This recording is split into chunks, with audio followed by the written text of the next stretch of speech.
The Bible portrays the person commonly called the Antichrist, linked to the beast of Revelation 13, the little horn of Daniel 7, and the man of sin in 2 Thessalonians 2, as unleashing deceptive miracles following the abomination of desolation referenced in Matthew 24:15.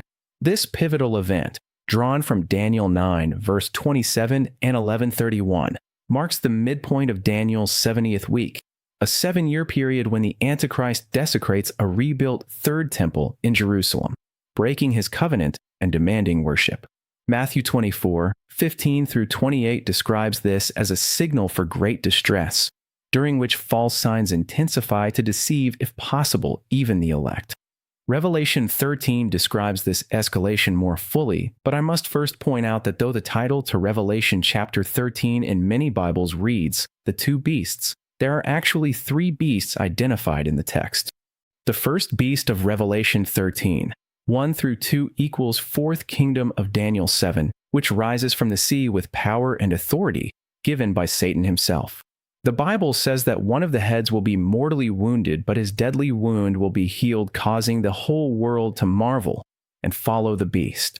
I believe this is hyperbolic language, as we know the elect in the church will not bow the knee by taking the mark of the beast. In addition, Daniel 11 verse 40 through 12:2, using ancient names that correspond to modern countries, describes resistance that the beast will experience as he rides out conquering that he might overcome, though he will not be revealed until the midpoint of Daniel's 70th week / abomination of desolation. Matthew 24:15 is equal to 2 Thessalonians 2:3 through 4. The second beast, also called the false prophet, Revelation 19 verse 20, emerges to enforce worship through supernatural displays, all empowered by Satan as outlined in 2 Thessalonians 2:9. Following the abomination of desolation, the Antichrist's miracle-working phase solidifies his dominion. Beginning with the beast's fatal wound that miraculously heals, this counterfeit resurrection mirrors Christ's victory over death while deceiving nations into loyalty. The false prophet then amplifies this by performing great signs, such as calling fire from heaven, echoing Elijah's miracles in 1 Kings 18, directly in the beast's presence. These acts, post-abomination, compel humanity to worship the beast's image, take the mark of the beast for survival, blending political terror with supernatural awe.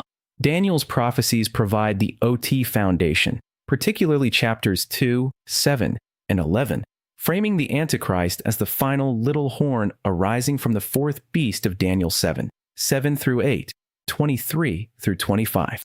This horn uproots third kings, speaks blasphemies, and wages war on the saints for a time, times, and half a time, 3.5 years, aligning with the post-abomination time of Jacob's trouble.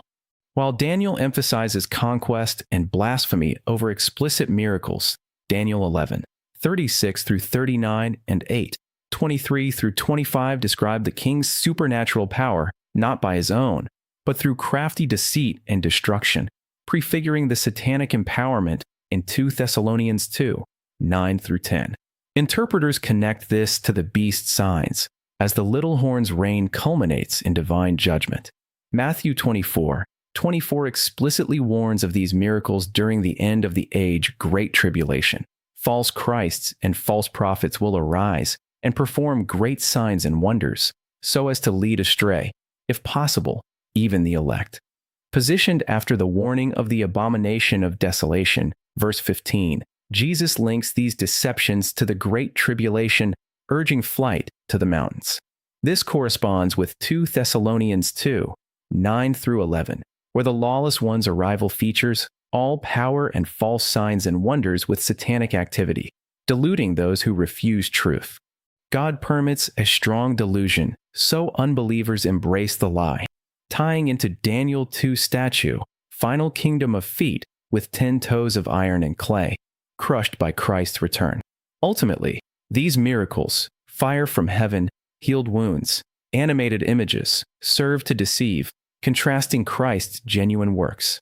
Revelation 19 verse 20 confirms the false prophet's doom for deceiving via signs on the beast's behalf, and both are thrown into the lake of fire.